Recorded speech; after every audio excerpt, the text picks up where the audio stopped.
Good morning, everybody. Wild Man Willie here, and we've got ourselves a 2006 Subaru up on deck. This one's been pretty simple to diagnose, folks. We are going after a CV axle. You can see that old CV axle is obviously a disintegrated boot, so out with the bad. I got a new little Y-track motor right over here, and a new SKF seal, so nothing put to it but to do it. Let's get this up in the air and start the process of getting it out of there. Diving right in. So, it's time to loosen this axle nut.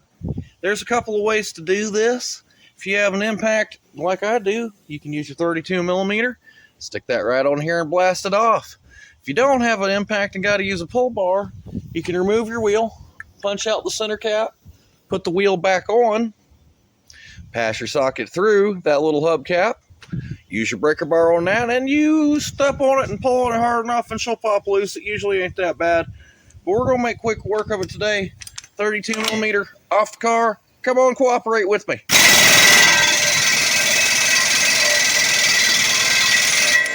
Oh, lovely. Okay, well, that axle nut was a little stubborn on the first blast. Looking at it, it's got more than one deformed spot on it, where this has been off and on the car before. No matter, I obliterated the tabbed in part of the axle nut a little bit, and we're going to see if it just comes off this time. Increase the air pressure. Zip zap!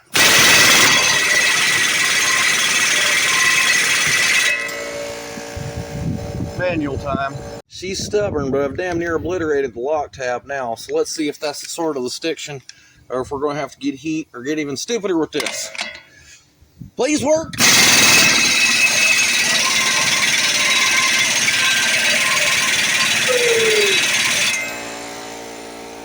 Oh, what a hateful cuss. Sometimes you have to keep trying different combinations till you find something that works. So I have fully obliterated that detent on the old axle nut, and I've put the wheel back on the car, and we're going to go through the center of the wheel. Hopefully this will help take some of this impact energy and put it into that bolt instead of wiggling it. Let's see if that makes any difference.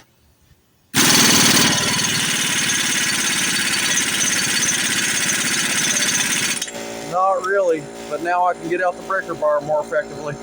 All right, now we're getting more and more creepy. Folks, don't be trying this unless you're real certain you're hillbilly level.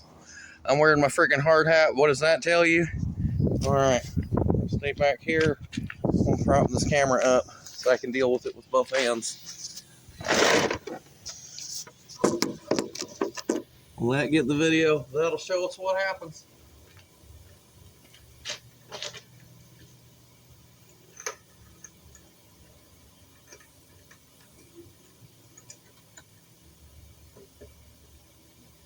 Nothing?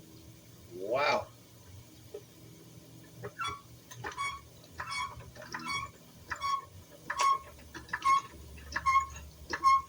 That's freaky deaky. Lord, you on there. Did you turn it off? No. Okay, let's try it again. We're just going to attempt that again off camera.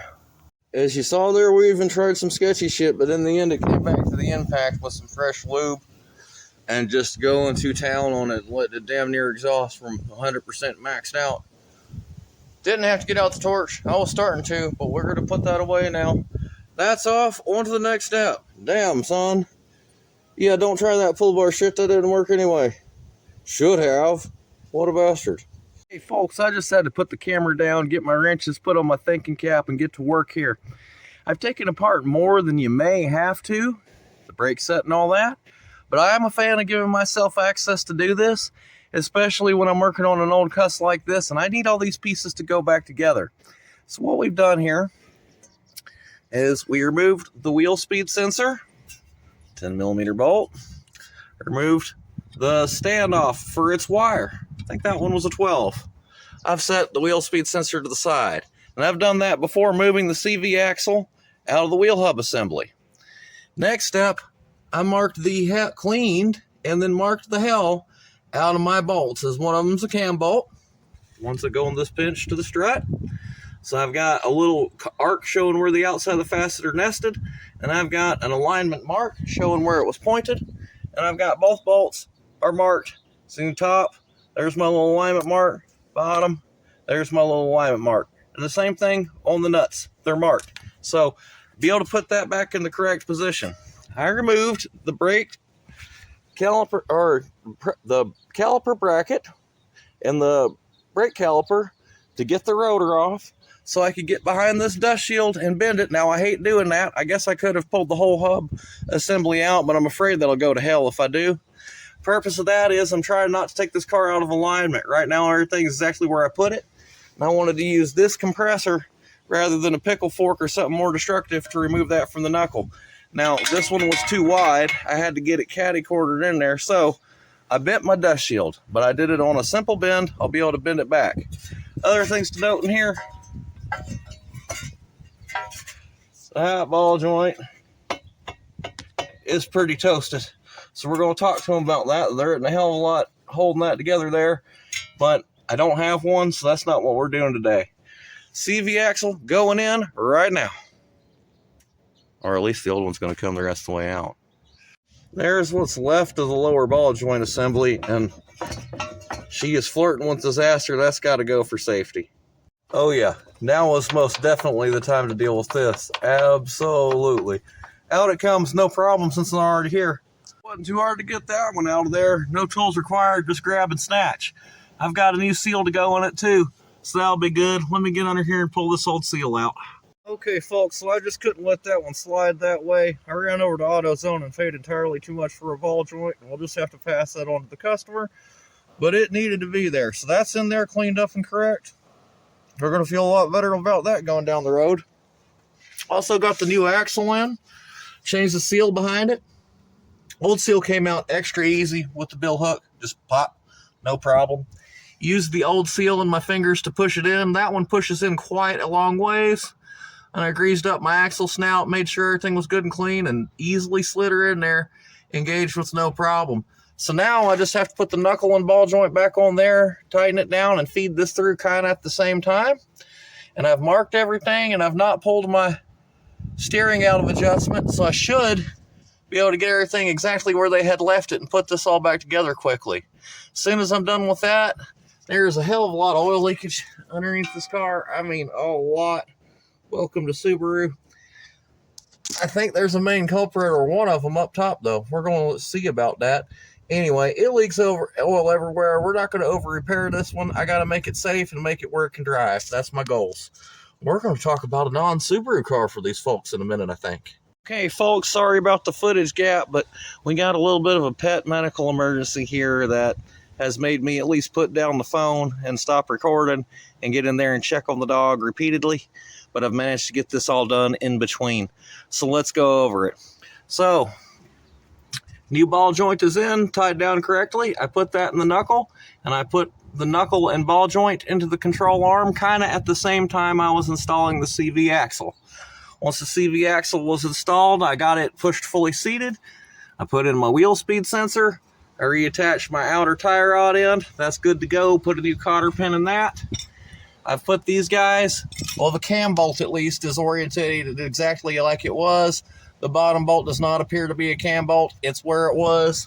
I've pulled everything back together, so it's happy. You can see my original marks and my old marks came together pretty good. That should be just where they left that. CV axle is in.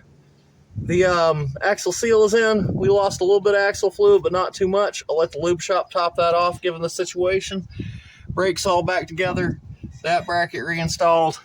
That guy reinstalled. So everything's all here. This ought to be a lot more solid. It's all marked, signed, and dated. You can see my WJ there up on top of that CV axle. So this one's about done and dusted. I'm going to get it on the ground here in a minute, but I'm also going to inspect a little further for where some more of these oil leaks might be coming from. They got big ones. I'd like to figure out where did they come from. Oil leak inspection. That's all nasty axle grease. On the back side of that head. We do have some leakage through that sensor, but I don't think that's what's making all the mess. So that's relatively dry looking over there. Let's get underneath it from the front.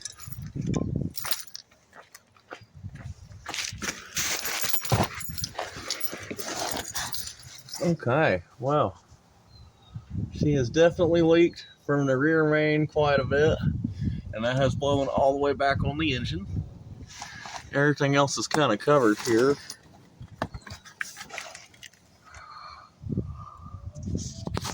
Anything to see through the inspection port? No, not really. Anything more to see through the inspection port? Possibly. So I do not immediately see where it's all coming from, other than to say the rear main seal. It's kind of all over everything under here. Just take a look up through here, if there's anything we can see. Well, that's just an oil filter still. Let's make sure that's on tight. It is. Okay. It's the ring of fire job right there. The bastards over at Nakajima making it hard for me. Okay, so the only thing I see is that sensor in that rear main, and perhaps a drain plug itself. I don't know. It's just a freaking mess. I think, well, hell, they could put a new drain plug gasket on that. That would help a lot too. So various oil leaks. We'll get a look at this in high definition when I get it all done, get in the house. See if I can tell where any of this is coming from other than just saturated nasty. I'm gonna blow some brake clean on here, see if I can get it a little cleaner.